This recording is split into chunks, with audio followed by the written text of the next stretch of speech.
বন্ধুরা, আপনারা গণিতের মতন গ্রামারগুলোকে প্রতিদিন প্র্যাকটিস করবেন কি না? বন্ধুরা, এখানে দুইটা বিষয় আছে। একটা বিষয় হলো আপনারা কিন্তু আলাদা গ্রামার প্র্যাকটিস করার জন্য কিন্তু সুযোগ পান না, নাম্বার ওয়ান। নাম্বার টু, আপনার ইংরেজিতে প্রতিদিন কিন্তু কিছু না কিছু পড়া থাকে। এই পড়াটা কাভারেজ কইরা বা পড়াটা কমপ্লিট করে আপনার কিন্তু গ্রামার পড়া হয় না। এখানে আমি আপনাকে দুইটা পরামর্শ দেব। নাম্বার ওয়ান, আপনি প্রতিদিন আপনি গ্রামার পড়ার শেষে পড়বেন।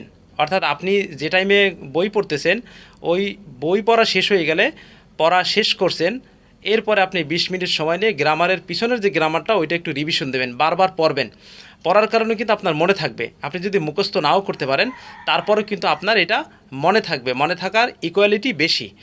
নাম্বার টু, আপনি ওই গ্রামার অনুযায়ী যে প্রশ্নগুলো পড়তেছেন, ম্যাচিং টেবিল, তারপরে উইদাউট ক্লোজ, উইথ ক্লোজ, অথবা প্রিপোজিশনের ফিল ইন দ্য ব্লাঙ্কস, এরপর অ্যাডজেক্টিভের ফিল ইন দ্য ব্লাঙ্কস, এরপরে আপনার অ্যাডভার্বের ফিল ইন দ্য ব্লাঙ্কস, এই যেগুলো পড়তেছেন, এই ফিল ইন দ্য ব্লাঙ্কস পড়ার সময় আপনি ওই পড়াটা কমপ্লিট করার পূর্বে অথবা পরে আপনি কিন্তু গ্রামারগুলো একটু প্র্যাকটিস করে নিতে পারেন, তাহলে আপনার জন্য সুবিধা হবে।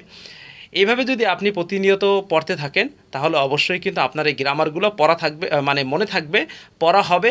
এবং আপনি যে গ্রামারগুলো পড়তেছেন, ওই প্রতিদিনের যে পড়াটা ছিল, ওই পড়ার পাশে আপনার অতিরিক্ত সময় নিয়ে আপনার গ্রামারটা পড়া লাগবে না। আপনি যদি এইভাবে ট্রাই করেন, অবশ্যই অবশ্যই আপনার কিন্তু গ্রামারের যে সূত্রগুলা, রুলসগুলা, এগুলো কিন্তু আর বাকি থাকবে না।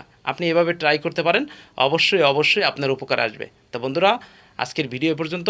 ভিডিওটি ভালো লাগলে অবশ্যই একটা ফলো দিবেন, একটা লাইক দিবেন, একটা গঠনমূলক কমেন্ট করবেন, আর শেয়ার করতে ভুলবেন না। তো ধন্যবাদ, আজকে এ পর্যন্ত।